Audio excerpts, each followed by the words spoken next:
Quanto deveria estar a taxa de juros americana? Isso não é um chute. Apesar de 90% dos analistas tirarem um número qualquer, isso não é um chute. Existe um método para a gente conseguir calcular qual é a taxa efetiva que os juros nos Estados Unidos deveriam estar agora.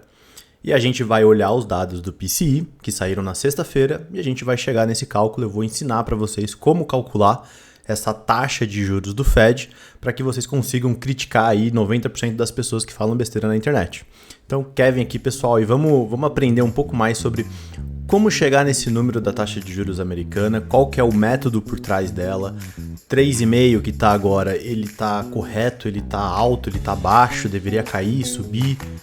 Vamos tentar entender um pouquinho de como que funciona essa metodologia para se chegar nessa taxa, e para a gente começar a falar disso, a gente tem que falar da regra de Taylor, que é esse cálculo meio maluco, vai ser meio assustador aqui, né, de cara, eu imagino, mas ele é bem mais simples do que parece, tá? E qualquer pessoa pode conseguir calcular a taxa de juros efetiva do Fed a partir da regra de Taylor, tá? Então, o que é a regra de Taylor, né? A regra de Taylor ela, né, foi feita em nome, né, do economista John Taylor, mais ou menos ali em 93, e é basicamente o que o Fed usa para calcular quanto deveria ser a taxa de juros nominal hoje do Fed, tá?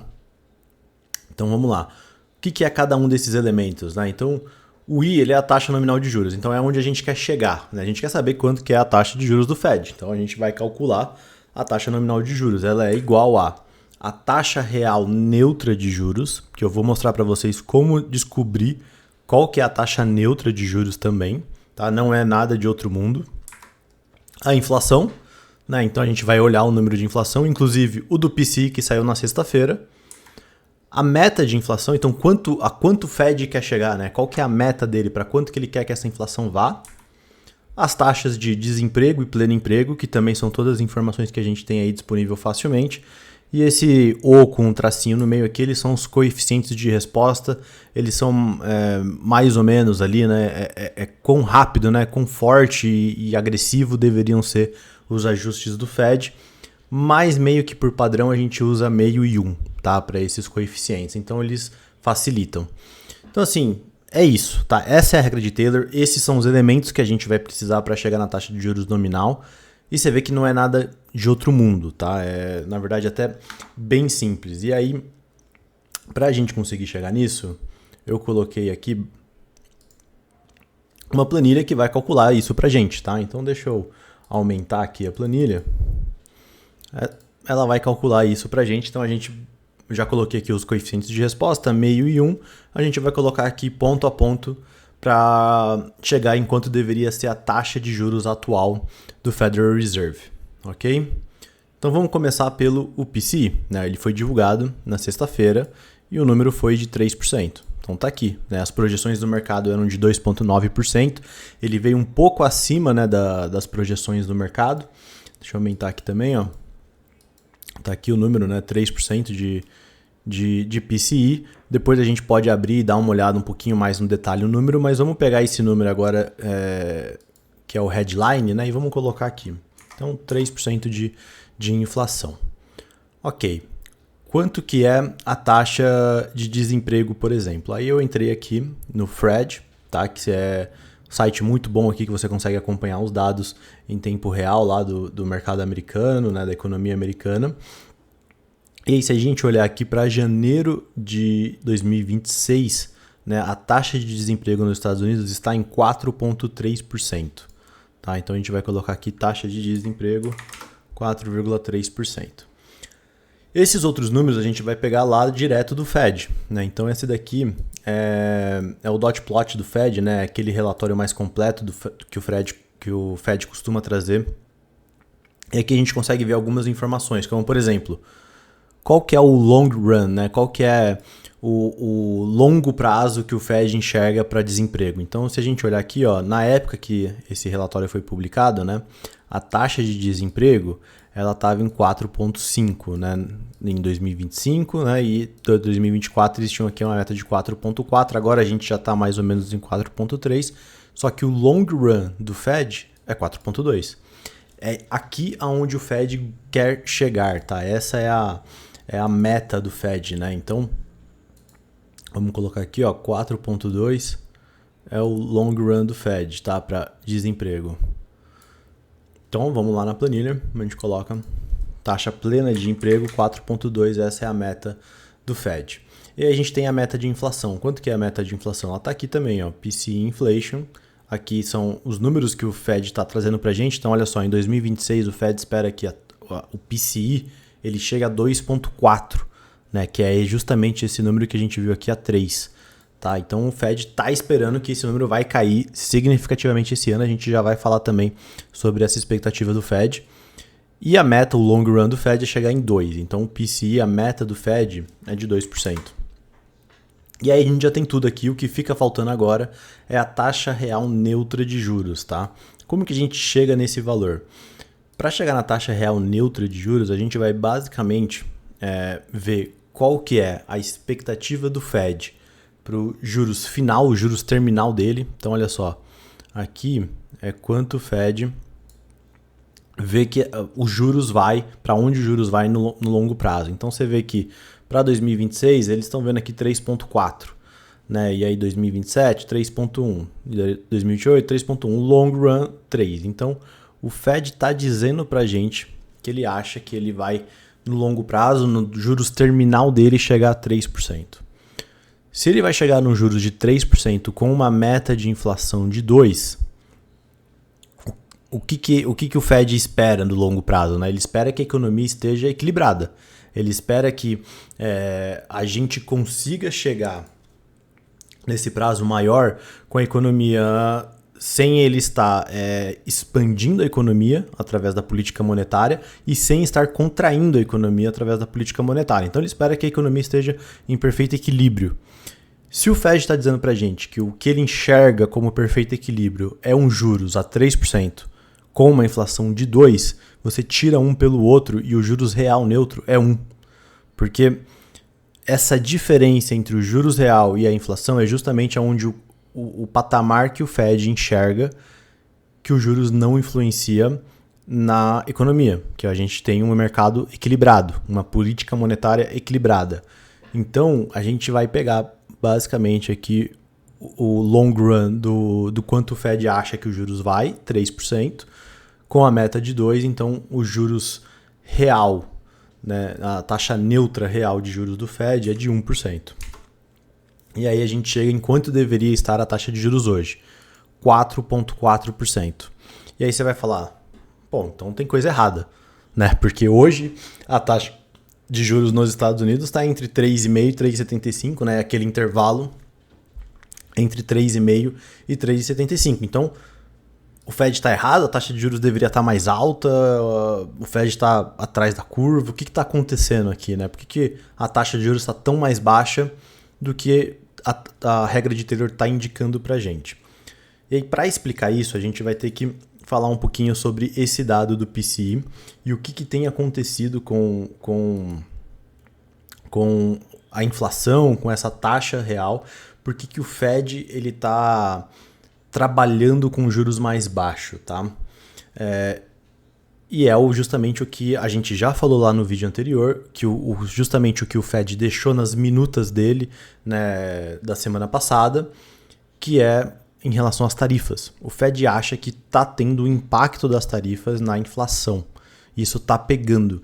E ele acha que se depois que a gente passar desses efeitos das tarifas, a taxa de inflação vai vir mais para baixo e tudo vai se ajustar. Então, dá só uma olhada nesse gráfico aqui, ó. Esse é o gráfico de inflação dos Estados Unidos, do PCE, mas ele está dividido por alguns itens, né? Então você tem aqui o Housing Services, que são serviços de moradia, é tudo aquilo que é essencial para você viver, né, na sua casa. Então, desde aluguel, luz, etc. Aí você tem o Core Services, que são todos os outros serviços, exceto os serviços de moradia.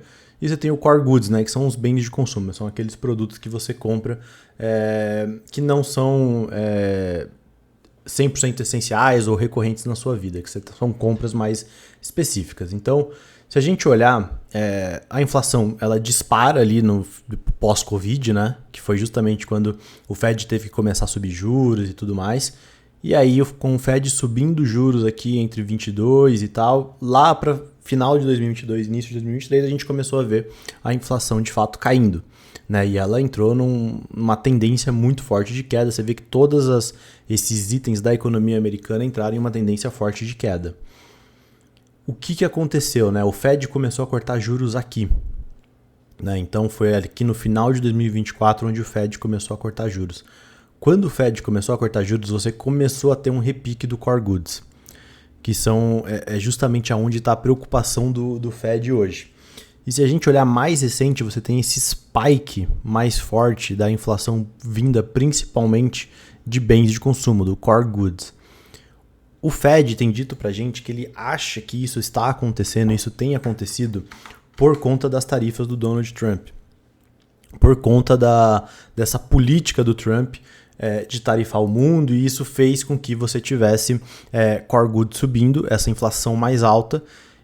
E uma vez que isso passe, o Fed espera que você normaliza o mercado e a inflação ela volta ao patamar. Por quê? Porque essa inflação vindo das tarifas ela é uma inflação que o Fed chama de transitória, né? Porque, pensa comigo, você comprava um produto por R$1.000, né? E você vendia esse produto no mercado por R$2.000.